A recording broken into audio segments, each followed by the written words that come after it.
धीरे धीरे दोनों हाथों को साइड से बगल से सिर के ऊपर लेके जाइए। सांस लेते लेते दोनों हाथ के ऊपर নিয়ে আসুন। दोनों हाथों को हथेलियां बाहर की तरफ रहना है। दोनों हाथेर तालू বাইরের দিকে।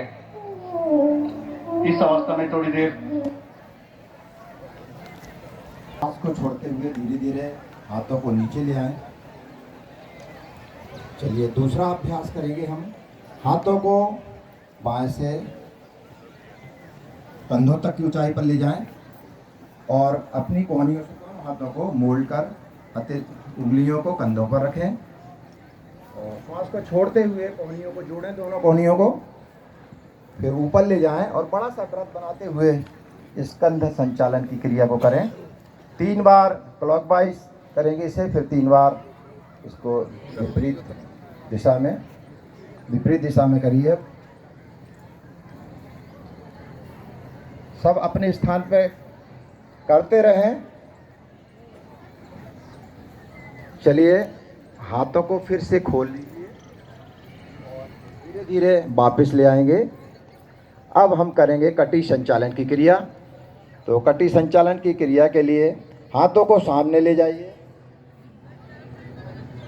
पैरों में गैप कर लीजिए थोड़ा सा और दाएं तरफ से राइट साइड आप कमर को मोड़ते हुए हाथों को गर्दन को भी घुमाकर अपने राइट हैंड के अंगूठे को देखेंगे। फिर वापस आए धीरे धीरे और फिर दूसरी तरफ आप अवस्थाएं फिरे आसन। अगला अभ्यास कटी चालन का अभ्यास करेंगे। दोनों पैरों को कंधों के समानांतर लेकर आइए। दोनों पैर মাঝখানে कांधे समान दूरत्व बजाय रखो। दोनों हाथों को सामने से ऊपर लेके आइए, कंधों के समानांतर। दोनों हाथ के कांधे समान सामने, हथेलियों का मुख अंदर की तरफ रहे, हाथेर दुटो तालू सामने दिखे। धीरे धीरे श्वास छोड़ते हुए दाएं तरफ राइट साइड कमर से घुमाइए।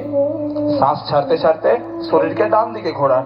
इस अवस्था में थोड़ी देर बने रहिए और धीरे धीरे श्वास लेते हुए पुनः सामान्य स्थिति में आइए। सांस छाड़ते छाड़ते स्वाभाविक अवस्था फिरे आसुन। इसका अभ्यास विपरीत दिशा में भी करेंगे।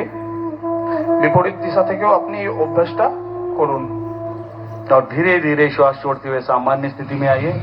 एक और बार इसका अभ्यास दाएं तरफ धीरे धीरे श्वास छोड़ते हुए और धीरे धीरे श्वास भरते हुए सामान्य स्थिति में और धीरे धीरे श्वास लेते हुए लेफ्ट साइड घूमेंगे और धीरे धीरे श्वास भरते हुए सामान्य स्थिति में और दोनों हाथों को सामान्य अवस्था में लेके आएंगे। सामान्य अवस्था फिर आसन।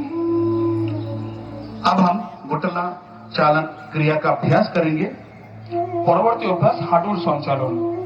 श्वास भरते हुए दोनों हाथों को सामने से कंधों के समानांतर लेके आइए। सांस